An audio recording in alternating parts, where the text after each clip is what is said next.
Welcome back to 99 Adventures. In this episode, we head back to our old stomping grounds for a quick day trip. Alan takes on a truck maintenance project, and we get to know our campground neighbors. But stick around to see what our big thing is. I'll give you a hint. It has 4 wheels. And hear how we plan to use it. Hey there. We did a thing. Welcome back to another episode of 99 Adventures. Yes, we're doing a thing. We haven't done it yet. Right? I guess not. We're back on the road. This is just a day trip heading down to Corpus. We haven't been to Corpus since June of last year? Oh, well, we went and voted. Yeah, I can't remember when that was. In October. That first day of early voting. And then, I came in May to vote and to meet up with friends. Our old stomping ground. Yes. Heading back to Corpus, our old stomping ground. So one thing we've kind of noticed, every park we've been at, we've needed transportation within the park. And we have our bikes, we have our e-bikes, but sometimes that's a little difficult to, let's say, take laundry or go get a package, that kind of stuff. So, Hold your beer. oh yeah, it is difficult to hold your beer or your bottle of wine. Just on our bikes, while we were in Colorado, Alan found some like old plastic milk crates, and we spray painted them. He spray painted them black, and Karen just zip tied them on the back of the e-bikes. And that's really what we used for our cargos and stuff, like our beers, our bottle of wine to go for bingo night or whatever. Anyway, so we decided to just bite the bullet and get a golf cart. Yep. We did a thing. We did. We're doing a thing. We haven't gotten it yet. So we've worked with a friend that we have down in Corpus who works at a golf cart shop. So we are headed there to pick it up and see how it goes. We got some new wheels on it. New tires, lift kit. So we're kind of excited. And the boys, these boys. They love to ride on golf carts. They do. So we got it for them too. Anyway, so we are about, where are we at? Have we gotten to Mathis yet? Past Mathis. So we are about 45 minutes from the golf cart place. What we do need to stop at the bank. Yeah. So about an hour, and we'll be there to get it. We'll show it to y'all. We'll see you in a bit.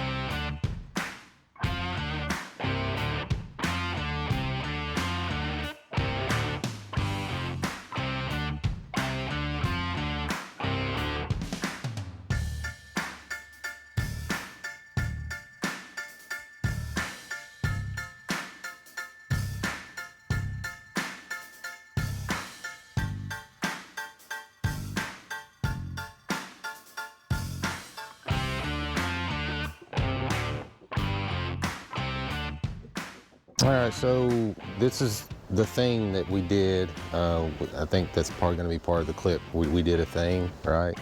So ended up, well, kind of backtracking a little bit. We just got back from Colorado, where they have a lot of ATV trails and so forth. And the plan is to go back to Colorado and so we started talking about getting either a UTV, which is a side-by-side, or a golf cart, for a couple of reasons. One reason is that we haven't been to an RV park yet that did not allow, at minimum, golf carts. But the reason why we were talking about a UTV also is that when we go back to Colorado, to be able to ride trails and whatnot. So we ended up settling with the golf cart. We got a good deal. Well, I think we got a good deal. This is we didn't buy new, we bought used. It's a 2020 Easy Go. We ended up upgraded the tires, upgraded the wheels, and we actually my buddy, who we bought the golf cart from at Mission Golf Carts in Corpus Christi, he surprised us and upgraded and put a Bluetooth radio stereo system in it, and it sounds really good. So far, it's been really fun to have a golf cart. It's serving me well for work camping. We're on a 90-acre facility and lots to do, but they don't have any way for transportation. So I'm using this golf cart every day. The seat, it's a 4-seater, but it lays back in the back, and so I'm able to, put, a bag of tools up here, put my blower that I use a lot, and it rides around with me, and that way I don't have to rely on the park providing me with transportation. I can still go do my work camping job effectively and quickly, because I zip around this park pretty quick with it. This cart has the lithium battery in it. It's just one battery. I went ahead and mounted the charging system down here. It's got an amplifier for the stereo. But yeah, it's just one lithium battery, which beats the lead batteries, because this would have taken 6 batteries. This unit with this battery weighs right at 900 pounds. And with the lead batteries, we'd have been well over 1,200. So lithium is definitely the way to go in regards to a cart as well as an RV. So our plan right now is to double tow behind our rig. We do have the tow package on this rig. We have not bought a trailer yet. Right now we're kind of kicking back and forth, either just renting a U-Haul trailer, a one-way ticket wherever we go, and then just turn it in and we're ready to go. We'll do the same thing coming back, or we go out and spend $2 or $3 grand on a 10x5 to double tow behind the rig. So I've already towed a boat behind it, so that's much longer of a deal, and it was a good distance, so I know that the trailer is not going to be a big deal at all. The wiener dogs And the boys. the wiener dogs absolutely love riding in the cart. Oh, so. They even go for a golf cart ride, right? And they load up. So it's been a lot of fun. We've only had it for what, a couple weeks now, but getting a lot of use out of it. From the golf cart over to our F350. Who's been getting a lot of rest. Been getting a lot of rest, and well-deserved rest. And one of the things that I wanted to do while we were in Colorado, ironically, one of the things that happened is the fuel filter needed to be changed. The oil needed to be changed, so got the oil changed under our maintenance package. but the fuel filter is not included in that, so I went ahead and online and ordered the fuel filter and got that changed.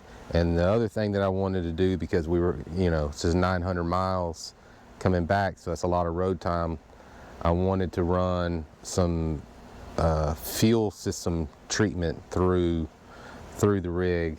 And I'm making my way through the bottle, and so far I really like it. I can't necessarily tell a big difference in regards to gas mileage, but I can really tell a difference in how smooth it's running, you know, since I've been doing this. This is a Hot Shots everyday diesel treatment. This entire bottle actually treats up to 400 gallons. So I'm going to work my way through this entire bottle. It only takes 2 ounces for a performance measure on 25 gallons of gas. So what I end up doing is I end up putting about 2.25 ounces in a 32-gallon tank. So that's the size of this tank. And I can tell a difference in the way it sounds. It's got a little bit more pickup. I mean, it's already a very powerful truck anyway, but I like it. I'm going to work my way through this 400 gallons, and then I won't put any more in, right? And so, you know, I'll probably do this at least once a year. I think it's a good idea.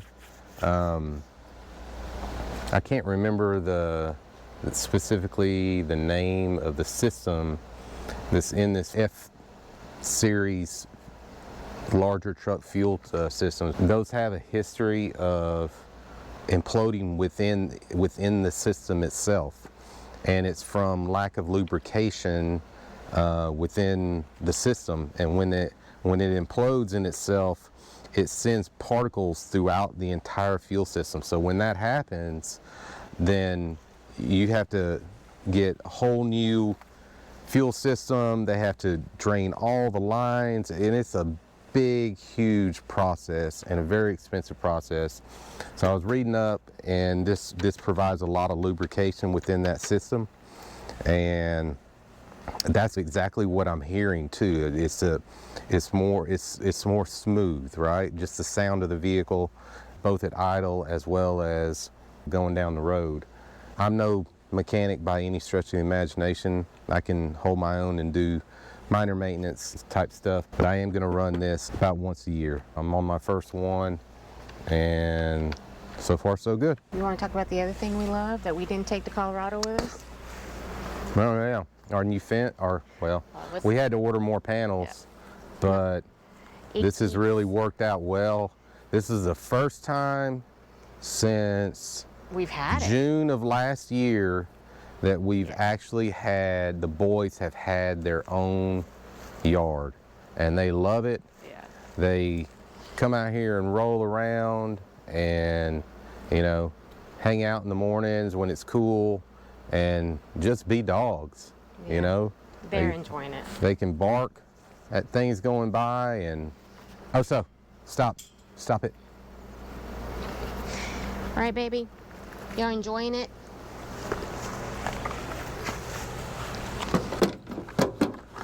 All right. And this is the FXW portable, I think is the word, fencing. I'll put a link down in the description. I think this is a lot of RVers. This is the one that they get, but it's on Amazon. You can order from the company on Amazon, so it's been really good. And it's so easy to order just additional fencing. We had about half of this, and so we just got on Amazon and ordered the rest of the panels, so the boys had a little bit of a yard.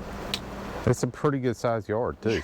I mean, so the plan is that we'll attach, fold these up real nice, and somehow put them on the golf cart to transport them. Yeah. Without putting extra weight on the rig. The trailer, yeah. Or on the trailer, you know.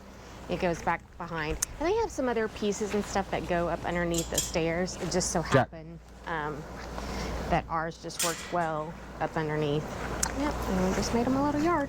So, anyway. Another thing we learned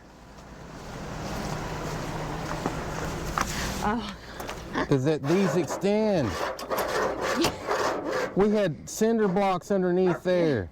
And I was sitting out here one night drinking a beer, and I was like, hey, what are those little things? And I went over here and pushed it, and boom. Yep. It extends. Yeah. So. Little things, man. You still learn about things, you know, months after or even years after being in them, you know. So. And different rigs have different things on them. But yeah, we had no clue. Well, this is gonna wrap up this episode, and we'll see y'all next time. Bye.